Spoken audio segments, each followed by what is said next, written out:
दोनों साथ साथ चलना आवश्यक है।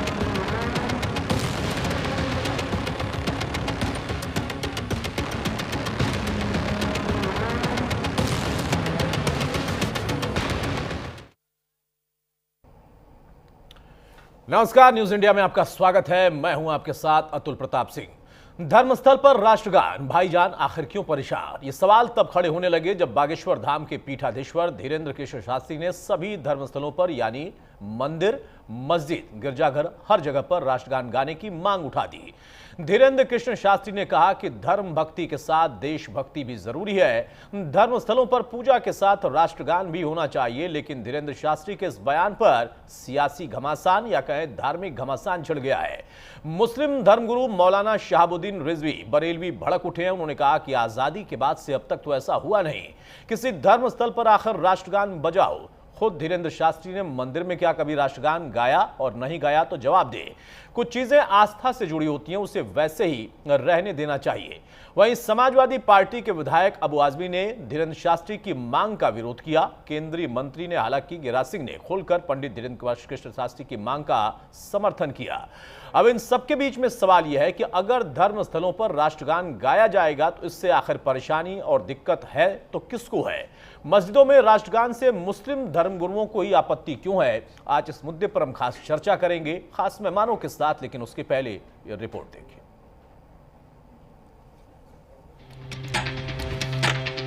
राष्ट्रभक्ति के प्रति प्रत्येक भारतीय का कर्तव्य है अपना समर्पण दिखावे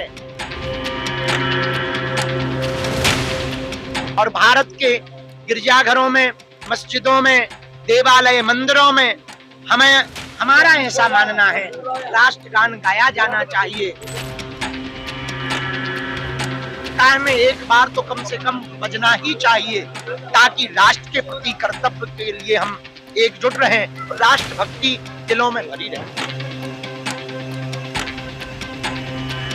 हिंदू राष्ट्र की मांग के बाद बागेश्वर वाले बाबा ने देशभक्ति पर हुंकार भरी। मंदिर, मस्जिद और गिरजाघर में राष्ट्रगान की मांग उठाई, लेकिन धीरेन्द्र कृष्ण शास्त्री की इस मांग पर घमासान छिड़ गया।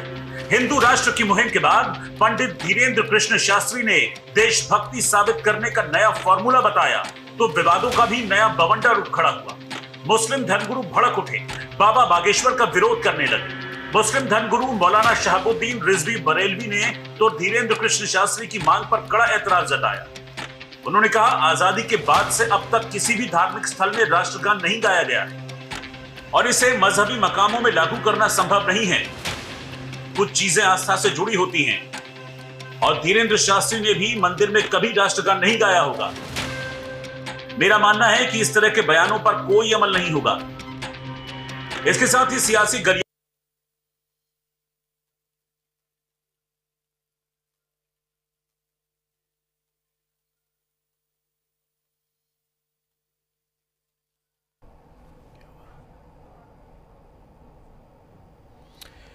बहरहाल तो धीरेन्द्र शास्त्री के बयान के बाद या उनकी इस मांग के बाद अब सियासत भी शुरू हो गई और साथ में धार्मिक लोगों ने, खासतौर से मुस्लिम समाज से जुड़े हुए धार्मिक लोगों ने अब अपनी तरफ से इस पर आपत्ति शुरू कर दी है। सवाल बहुत सारा है कि क्या राष्ट्रगान से भी किसी को आपत्ति है?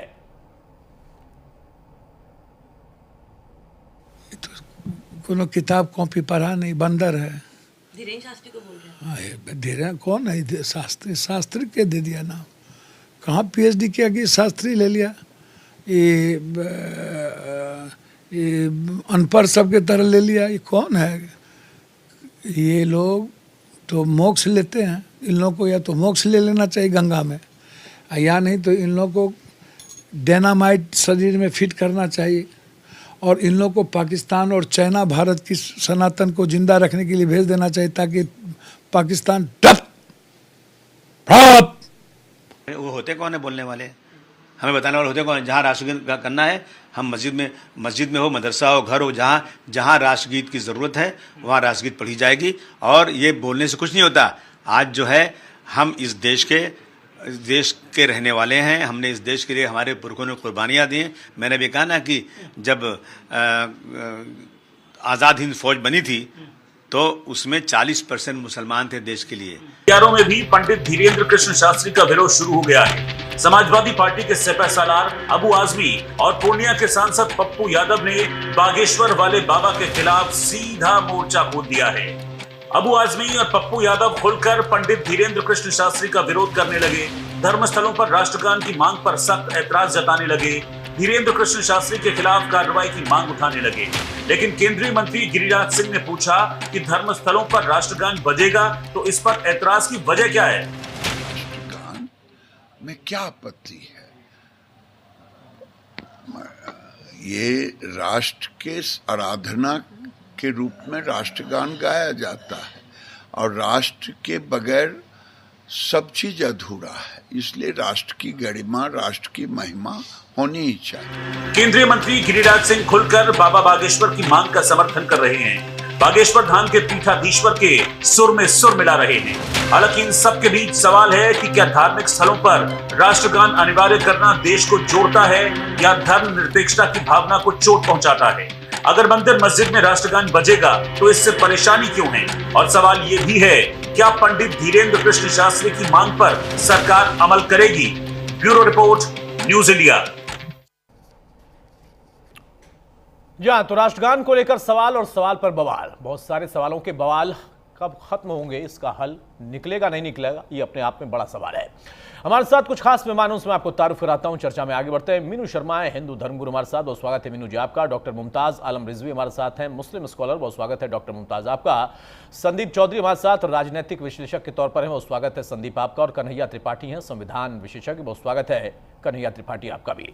सबसे पहले मीनू, शुरुआत में ये आपसे कर रहा हूं, बाबा के बयान पर इस वक्त बवाल या फिर कहें घमासान है। राष्ट्रगान को लेकर उन्होंने कहा कि मैंडेटरी कर दें तो ज्यादा बेहतर है सभी जगहों पर, मंदिर, मस्जिद, गिरजाघर, लेकिन इस पर बहुत सारे लोगों को आपत्ति है।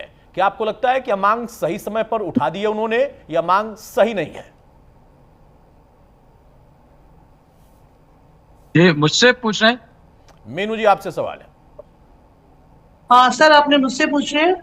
जी जी मीनू जी आपसे ही पूछा है। तो थोड़ी सी वॉइस मुझे क्लियर नहीं हुई, आप एक बार मीनू जी दोबारा आपसे ही मेरा पूछेंगे सवाल है कि क्या बाबा ने जो इस वक्त मांग उठाई है, बाबा बागेश्वर के इस मांग पर या इस बयान पर बवाल मच गया है। वो कह रहे हैं कि राष्ट्रगान अगर हर जगह पर हो तो दिक्कत क्या है, लेकिन जो मुस्लिम समर्थक हैं, मौलाना है, उनका कहना है कि धर्म अलग करिए, राष्ट्रगान और राष्ट्रहित अलग करिए। हाँ, तो सर मेरा इसमें अपना मंतव्य है। मैं ये बोलना चाहूंगी कि जो राष्ट्रगान है हमारा, बेसिकली हमारा जो देश है भारत देश, उसमें इसका महत्व बहुत ज्यादा है, क्योंकि राष्ट्रगान राष्ट्र के हित के लिए गाया जाता है और हमें इसको इसी तरीके से देखना चाहिए जिस तरीके से हम, जैसे एक माँ की लैप में होते हैं ना, माँ की गोद में होते हैं, माँ हमें लोरी सुनाती है और हम बड़े निश्चिंतता के साथ हम सो जाते हैं। इसी प्रकार से राष्ट्रगान जो है वो हमारे देश के हित के लिए, और हमें इसको कहीं पर भी गाने के लिए इसमें कोई आपत्ति नहीं होनी चाहिए, क्योंकि सर्वप्रथम हमारा देश है और उसके बाद ही सब कुछ है। तो इसमें जैसे अभी कोई बहुत एक अच्छी फिल्म आई थी नरसिंह भगवान के ऊपर, तो वहां पर भी बोला गया कि जो भी देखने तो कोई भी जाएगा, हिंदू भी जाएगा, मुस्लिम भी जाएगा, क्रिश्चियंस भी जाएंगे। तो वहां उन्होंने ये एक मुहिम रखी कि जब भगवान का अवतार होगा उस समय वहां पर सभी लोग अपने बिना जूते चप्पलों के उस जगह पर जाएंगे, और जब वो अवतार होगा तो उस अवतार के समय पर सभी लोग वहां पर खड़े होकर उस अवतार के प्रति अपना एक आभार व्यक्त करते हैं, अपनी एक भक्ति प्रकट करते हैं। तो इसी प्रकार से हमारे राष्ट्रगीत के साथ भी यही होना चाहिए। जिस बहुत सारी फिल्म्स के अंदर जब आप फिल्म स्टूडियोज में जाते हैं तो वहां पर राष्ट्रगान चलता है, तो हम उसके सम्मान में खड़े होते हैं, और ये होना चाहिए क्योंकि ये हमारे देश के सम्मान की बात है। सर मीनू जी, आपने अच्छा कहा कि माँ जब लोरी सुनाती है तो नींद आ जाती है, लेकिन बाबा जब बयान देते हैं तो नींद उड़ जाती है बहुत सारे लोगों की। उनके इस बयान पर या उनकी इस मांग पर फिलहाल बहुत सारे लोगों की नींद उड़ गई है। मुमताज भाई, ये मांग सही है, सही समय पर है, या फिर से आपका भी यही तर्क होगा? क्योंकि कई मौलानाओं से मैंने बात की, धार्मिक गुरुओं से बात की, मुस्लिम पक्षकारों से बात की, उनका कहना है कि भाई धर्म को अलग करिए, राष्ट्र के गान को और राष्ट्र के हित को अलग रखिए। राष्ट्रगान सही है लेकिन धार्मिक स्थल पर जरूरी नहीं है। देखिए, ये जो धीरेन्द्र शास्त्री जी हैं, ये बयान बाबा हो चुके हैं, बयान बहादुर कह लीजिए इनको। वरना बताइए, एक भी इनके बयान पे, इनकी डिमांड पे एक भी सरकार ने कोई कदम उठाया हो तो बता दीजिए। सनातन बोर्ड का इन्होंने पूरा एक वो चलाया था, बताइए सनातन बोर्ड बन गया क्या? हाँ, इसी तरीके से हम लोग बार बार डिमांड कर रहे हैं कि गौ माता जी को राष्ट्रीय पशु घोषित कीजिए। आज तक हुआ क्या? ये हिंदू राष्ट्र की बार बार बात कर रहे हैं, सरकार ने एक बार भी इनकी बात पे कान धरा क्या?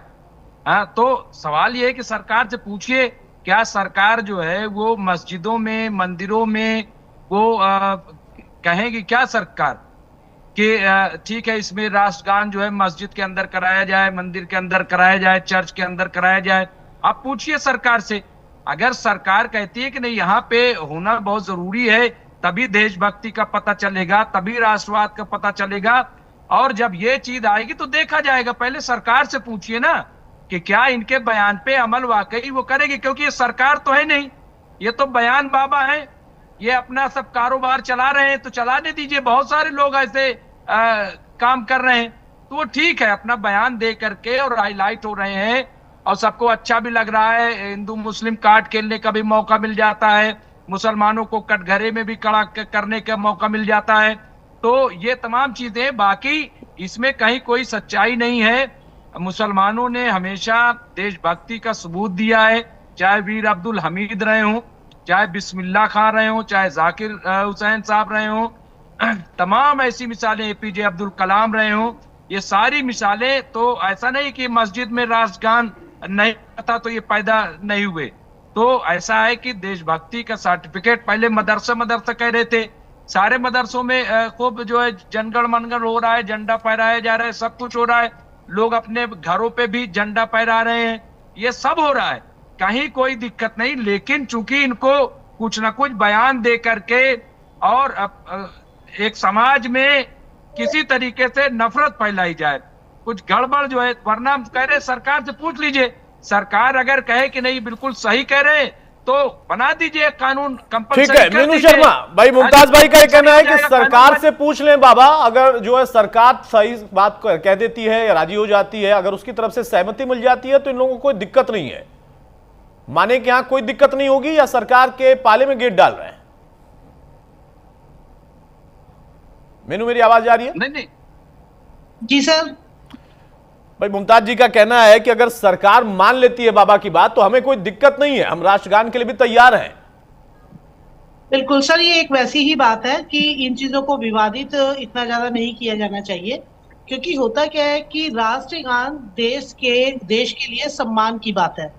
अगर वो होता है तो उसका आदर सत्कार होना चाहिए। अब वो कहाँ होगा या कहाँ नहीं होगा, ये बिल्कुल सही, वैसे ही जैसे सर ने बोला कि सरकार के ऊपर हम इस बात को छोड़ते हैं।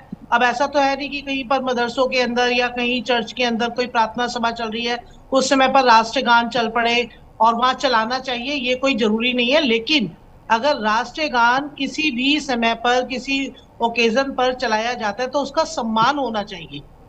इस सम्मान से किसी को नकारा नहीं करना चाहिए, क्योंकि ये राष्ट्र का गान है, तो इसका सम्मान होना बहुत जरूरी है, हमें उसका सम्मान करना चाहिए।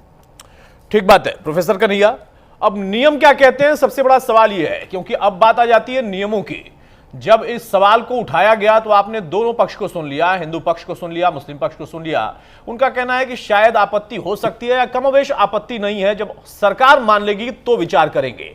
सरकार के पाले में उन्होंने गेट डाल दिया। अब सबसे बड़ी बात है कि नियम क्या कहता है आपके हिसाब से। यहां पर अगर इसे मैंडेटरी कर दिया जाए, हफ्ते में एक बार की तैयारी कर दी जाए, तो कुछ लोग हो सकता है विरोध करेंगे, लेकिन विरोध के उनके अपने आधार क्या होंगे? देखिए, संवैधानिक पक्ष से हम देखें तो धार्मिक स्वतंत्रता जो है वो एक अलग तरीके का एक सामाजिक स्ट्रक्चर तैयार करता है, और संविधान हमें ये इजाजत देता है कि आप स्वतंत्र होकर के, और धर्मनिरपेक्षता की वहाँ बात की गई है। तो मेरी दृष्टि से अगर एक देखा जाए तो संविधान जो कहता है उसके अनुसार धर्म एक स्वतंत्र निकाय है और स्वतंत्र चिंतन है, स्वतंत्र धारा है, और संविधान जो है बिल्कुल इसमें राष्ट्रगान को बजाए जाने के लिए कोई कहीं पर इस तरीके का प्रावधान नहीं है। हिंदू और मुसलमान की बात नहीं है। आप धीरेन्द्र कृष्ण शास्त्री के पूरे बयान को आप अतुल जी देखें तो मेरा ये मानना है कि वो ये कह रहे हैं कि ये हमें हमें ऐसा, मतलब वो कह रहे हैं कि हमें हमारा ऐसा मानना है। मतलब वो खुद के लिए कह रहे हैं, वो किसी को ज़्यादा ये नहीं कह रहे हैं कि नहीं आप इसको मानिए ही, और सरकार इसको माने, वो उन्होंने इस तरीके की बात की है। एक बात मैं यहाँ पर स्पष्ट कर दूं कि देखिए, संयुक्त राष्ट्र मानवाधिकार सार्वभौम घोषणा पत्र में भी धार्मिक स्वतंत्रता की बात की गई है। और दूसरी बात, जो संविधान का की धारा अनुच्छेद 25, 26, 27, 28 है, उसका जब आप अध्ययन करेंगे तो वहां पर धर्म को बहुत ही अलग तरीके से परिभाषित किया गया है और धर्म की अपनी स्वतंत्रता निर्धारित की गई है। उसमें किसी भी तरीके का ये प्रावधान नहीं है कि वहां पर राष्ट्रगान बजाया जाए और इस तरीके का किया जाए। ये उनका निजी विचार है, उन्होंने अपनी बातें कही हैं, इसको उसी तरीके से लिया जाना चाहिए। इसमें ना ही हिंदू को किसी तरीके की आपत्ति होनी चाहिए, ना मुसलमान को। और एक बात मैं यहाँ स्पष्ट कर देना चाहता हूँ कि अगर थोड़ा सा विचार करते, अगर वो संविधान को पढ़े होते धीरेन्द्र कृष्ण शास्त्री, तो वह ऐसी बात नहीं करते, क्योंकि धर्म एक अलग चीज है और व्यक्ति की स्वतंत्रता बिल्कुल अलग है, वो संविधान के दायरे में आती है और उसको संविधान बहुत ही बारीकी से और निष्पक्ष रूप से उसको परिभाषित भी करता है। तो यहाँ पर ये देखना जरूरी है कि ऐसी बात उनको करनी नहीं चाहिए, क्योंकि अगर मान लीजिए कि नहीं तो क्या माने कि बाबा बयानवीर हो चुके हैं, जो बात यहाँ पर मुमताज भाई कह रहे थे, वो कह रहे हैं कि ऐसे बयान वो लगातार देते रहते हैं, सरकार भी उनको तवज्जो नहीं देती है, खुद उनके धर्म के लोग भी नहीं देते हैं तवज्जो, लेकिन वो बयान बार बार देते रहते हैं। ये आपकी बात से मैं सहमत हूँ। इसमें एक बात निश्चित रूप से मान लीजिए, जहां पर राम की महिमा गाई जा रही है, जहां पर गॉड की बात की जा रही है, जहां पर अल्लाह की बात की जा रही है, वो सुप्रीम पावर है। वहां पर राष्ट्रगान जो है, राष्ट्रगान अभी जुम्मा 4 दिन का है भाई, इसको तो अभी हमारे संविधान बनने के साथ जो है राष्ट्रगान कब हमारे देश में आया ये आप जानते हैं, और वो संविधान के तहत ही आया है। जहां पर इष्ट की अर्चना की जा रही है, वहां अभी एक राष्ट्रगान की जरूरत नहीं पड़ती है और संविधान के दायरे में रह करके किसी को बात करनी चाहिए।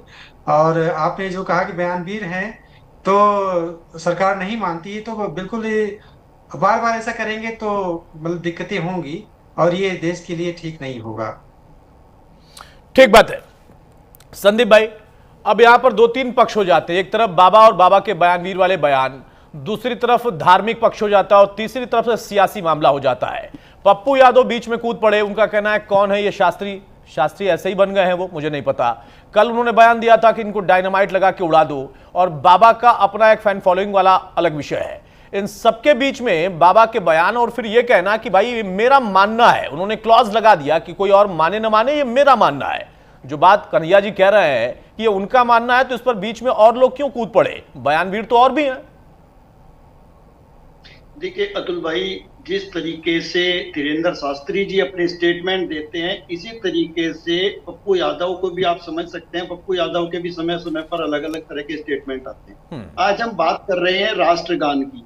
देखिए, अभी जो हमारे साथी बोल रहे थे संविधान विशेषज्ञ के तौर पर, उन्होंने बहुत अच्छी बात कही। मेरे हिसाब से जो बात कही कि हर मंदिर, मस्जिद, गुरुद्वारे और चर्च में राष्ट्रगान बजना चाहिए।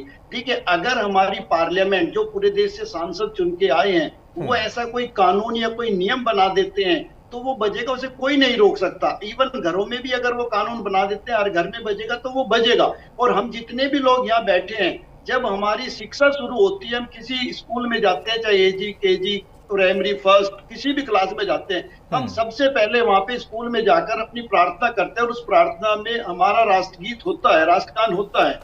तो ये चीजें किसी से अछूती नहीं है। लेकिन एक व्यक्ति, आप ये देखिए, जो धीरेन्द्र शास्त्री है, आज धीरेन्द्र शास्त्री एक बाबा है, वो संत है एक तरीके के, तो उन्होंने ये बात कह दी। कल कोई मौलवी एक बात कह देगा, उसकी मानेंगे, फिर परसों को कोई गुरुद्वारे से निकल के कह देगा, परसों कोई चर्च से कह देगा। कोई धार्मिक लोगों के कहने से तो मेरे ख्याल से देश या संविधान नहीं चलेगा, या हम लोग इनको इतने फॉलो नहीं कर सकते।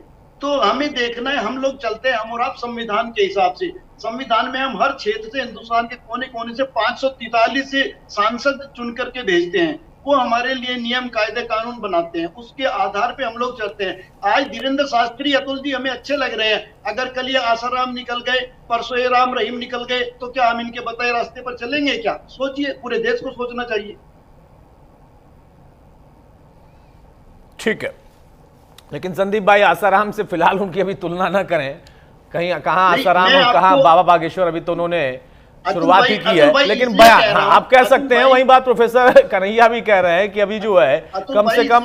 अतुल भाई, मैंने इसलिए ये बात कही कि एक मेरे अंदर डर है। मैंने आसाराम के यहाँ बड़े बड़े नेताओं को, इवन प्रधानमंत्री जी को भी मत्था टेकते देखा, बाद में वो बम इस तरीके का निकल गया, तो बताइए वो डर होना नहीं चाहिए। हाँ बिल्कुल सही बात है, लेकिन बहुत सारे और भी दूसरे धर्म के लोग भी हैं, लेकिन उन पर कोई खुलकर बोल नहीं पाता। आपने जैसे ही बोला कि प्रधानमंत्री ने मत्था टेका, मुमताज भाई तुरंत मुस्कुराए, लेकिन बहुत धर्मों में। अब मेरा एक विषय और भी है कि यहां पर जो विरोध आया, वो विरोध सिर्फ मुस्लिम पक्ष से ही आया, अभी गुरुद्वारों से नहीं आया, अभी गिरजाघरों से नहीं आया है। ये आपत्ति और आपत्ति में बंटवारा भी बहुत सारा है। बहरहाल मीनू जी, अब यहां पर सही बात है, जिस बात से आप भी सहमत हैं और मुमताज भाई भी सहमत है, कि भाई धर्म को अलग रखिए, राष्ट्रगान को अलग रखिए।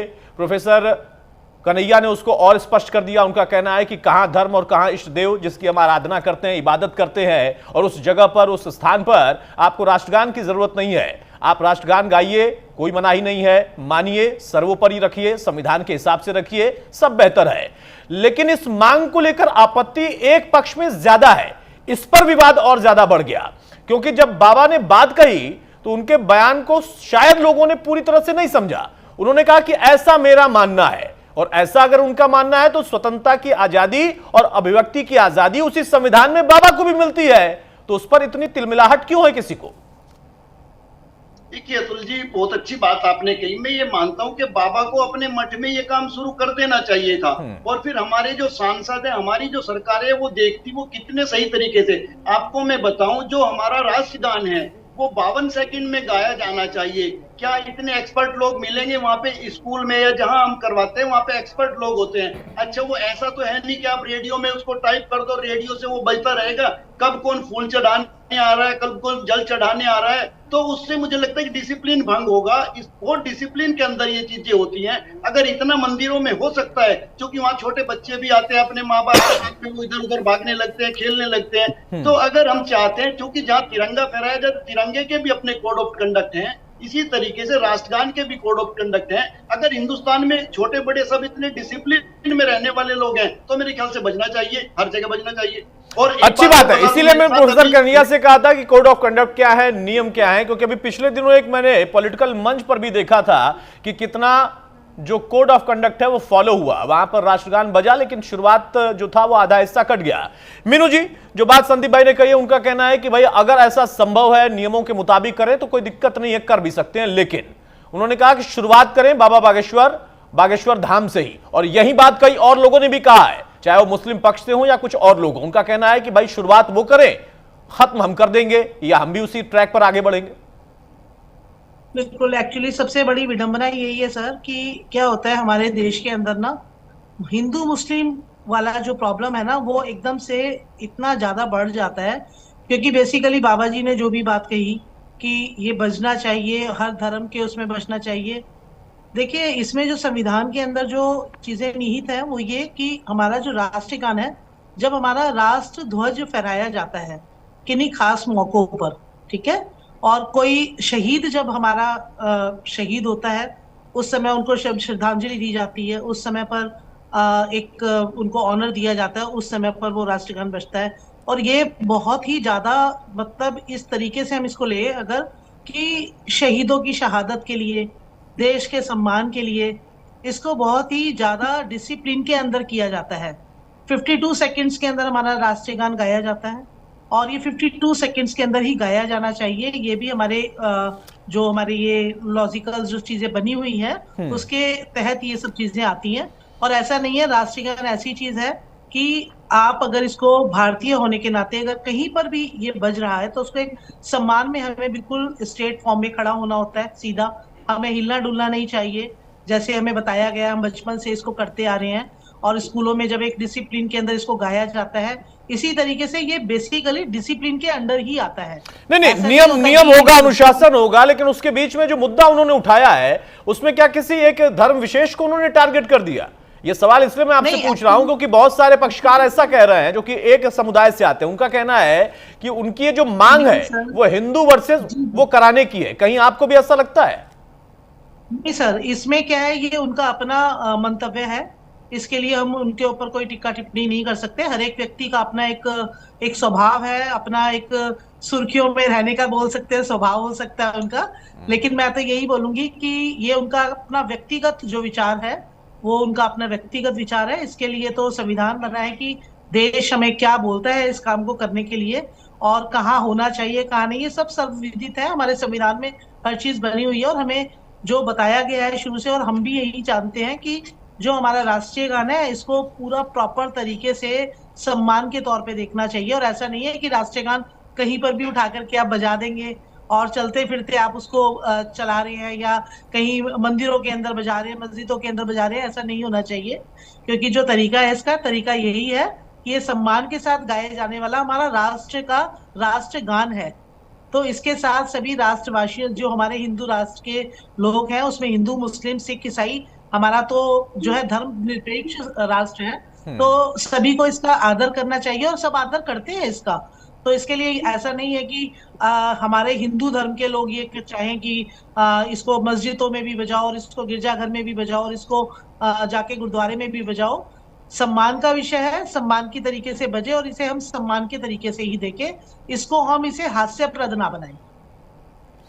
ठीक बात है मीनू, आप हमारे साथ बने रहे, बाकी मेहमान भी हमारे साथ हैं। इस बीच में एक बड़ी खबर आ रही है, धीरेन्द्र कृष्ण शास्त्री ने एक बार फिर से हिंदू राष्ट्र का मुद्दा उठा दिया है। उन्होंने एक बार फिर जो बयान दिया है उससे ये मांग उठी है, भारत और नेपाल दोनों हिंदू राष्ट्र घोषित होने चाहिए। इस बात को लेकर धीरेन्द्र शास्त्री ने एक नया बयान दिया है, सुनाते हैं आपको, उसके बाद इस चर्चा को आगे बढ़ाएंगे कि एक तरफ देश के अंदर उन्होंने राष्ट्रगान को लेकर मांग की और फिर हिंदू राष्ट्र न सिर्फ भारत बल्कि नेपाल, इन दोनों के लिए एक नई मांग उठाई है।